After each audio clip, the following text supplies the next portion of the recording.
Taylor Riggs on a price action. Thank you very much. Let's talk about tech, shall we? Uber kicking off its roadshow today in New York ahead of a massive IPO expected next week. Some investors seeing parallels to the late 90s, others optimistic. I'm always hesitant when you hear kind of that herd mentality. One unicorn is one thing, a herd of them is another. But when you look at this compared to the dot-com bubble, these companies have substance. I mean, these are great companies that have been built over a very long term. Some of them have created new markets that didn't exist before. And, and that dominance is going to allow them to make money long into the future.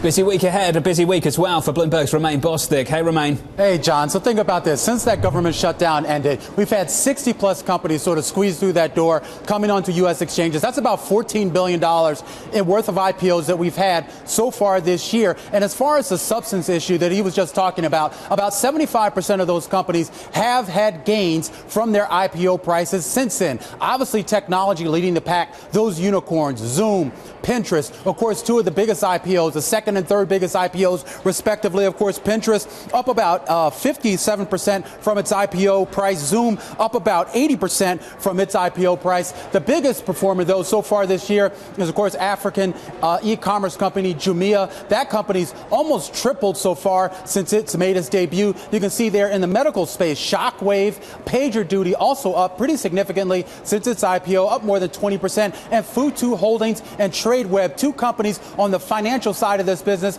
they've also held on to some gains. Of course, when you look at the deal size overall, the biggest deal we've had so far, Lyft, also one of the biggest studs, of course, trading well below its IPO price now. In fact, this has been a public company now for about 21 days. 11 of those days, it's actually fallen, down from its $72 IPO price, down to about $57 today, John. Of course, we're going to get some additional tests of this market this week. About $1 billion in IPOs slated to price this week alone, with about 6 companies, a lot of companies, including Beyond Meat. Of course, that's the veggie burger company. You have Yunji, which is a big e-commerce company there over in China. And this one, John, I singled out just for you. It's called So Young International. It's a Chinese company that lets you do all of your plastic surgery needs right there online. Why has that been singled out just for me? I'm not sure where Romain Bostic is going with this. Romain, thank you. We'll talk later.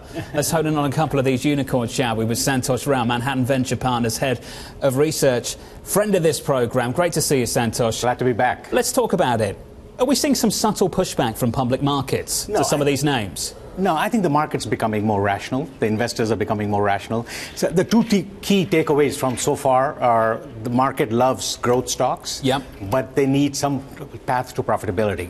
So we saw that with Zoom, that's profitable, Pinterest, almost there. So they like growth, but profitability is a plus. They want that. They will reward that. With Lyft, it's hazy. I know it's down the road. It's still uncertain, so they got punished. But Lyft had more than that. It had an Uber overhang. It was expected that it was pulled back. So it was a great strategic move on their part to go ahead of Uber. And I think you'll see them settle down. Just in terms of the optics, do you think perception is being skewed by what has happened with Lyft in the few weeks that it has been a public company? Yeah, I think there was some exuberance there. Maybe they priced it too high.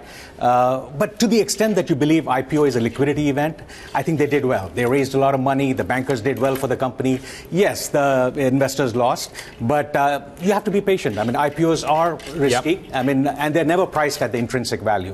They are more priced on supply-demand issues and other issues. There's momentum at play. So you have to bear that in mind when you invest in these companies. So they're really trading stocks in the beginning. So let it settle. They're going to report in a couple of weeks. Let's see the trends there and see how they're going. What's the pitch from Uber this week? Well, we are a bigger player. We are a global player. We are pretty much a proxy for a global ride-sharing business. So invest in us. We have multiple levers to pull. Profitability is far. We're still losing a lot of money, but we think we can get there at one point. It's a sizable IPO. Do you get the feeling that it's by us at the expense of others? If I buy Uber, am I leaving something else? No, I think it's going to be a duopoly. If you want a pure play with a defined path to profitability, you go with Lyft. If you want a more diversified play with multiple levers, with maybe profitability pushed out a little more, you play with that. So it's a global play versus a pure play, North America-based play. So you have to discern that. So, and there's room for both. We hear that a lot, that it's going to be a duopoly, there's room for both. The point is, though, as the years progress, in about 5 years' time or so, depending on your time horizon, what your forecast is, it won't be a duopoly. They'll be competing with the likes of Waymo at Google. They'll be competing with some big tech names who are doing the same thing, autonomous driving. That's where the money's going to be spent to try and get there. Does that concern you over the longer term?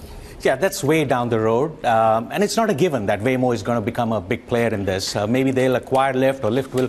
There's going to be a lot of cross-pollination going on. We don't know how the dust is going to settle at that point. But these two players are definitely in there. They have first-to-market advantage. They have good data on a lot of people, so they can target their incentives and all that. So they have some advantages being first. Yeah. Down the road, yes, autonomous cars is going to be big, but Lyft and Uber are very much in there with their own autonomous. Before we let you go, Santosh, any projections, any forecasts on how this price is? I think it'll be on the high end of the range, or maybe even slightly higher. Going by the past ones, they've been 10 to 15% higher than the range that they gave us originally. So we'll see how the supply-demand issue is, if it's oversubscribed or not. We'll know in the road show in the next couple of days. But I think it'll price at high end of the range or higher than that. And no doubt we'll be catching up with you too. Santosh Rao, as always, a special thanks. Thank you for joining us. Coming up on the program.